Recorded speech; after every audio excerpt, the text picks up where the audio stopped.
difference. Think of all the things that have happened to you today. Some of them you liked, some of you didn't like.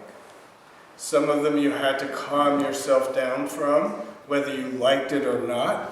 You found yourself getting carried away with your feelings and ideas about the moment, and then you lose the next moment because you're carried away from the last moment. So, in some ways, this great effort in our Zen practice means returning to this moment. We all suffer from this problem of carrying the last moment into this moment.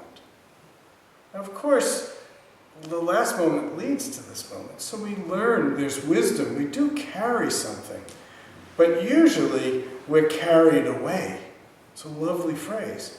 We get carried away by things. Carried away from what? From what's actually happening now. And in some ways, we're always either a step behind or a step ahead.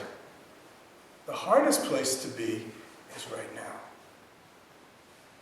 Right now is when we're totally exposed. Right now is when we're totally alive. But mostly we don't like that. We say we like that. We sit in this room because we say we want it. But really, check in with yourself. Do you really want it? Because you're totally exposed. All of the props that keep us hidden, all of the props and the games that we play so that we can be safe, really are lost right now. There's no prop.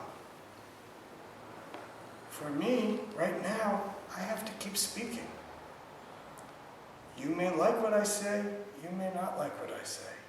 If I start to worry about that, I'm finished. And you all know, and I'll admit it, it's easy to worry about that. But my job is to just go forward. Gary had to just go forward. Just do it. That's great effort. Not getting lost in the fear, in the ego, in the idea of self, but just do it. So Zen Master Bon Soeng would always say, just do it, just do it. It was funny back in the old days because he said that. That was one of his mottos before Nike came up with their big advertising campaign for Just Do It. And suddenly one day we were flooded with this idea, just do it, just do it, just do it. It's a great idea. But if we're honest, it's not so easy to do. It's already here.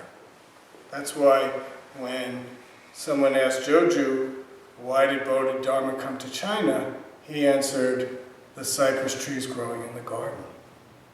It's already here. It's not Buddhism. Buddhism is a story speaking the truth. The truth is already here. So of course it's in Christianity. Of course it's in Judaism. Of course it's in Islam. It's everywhere.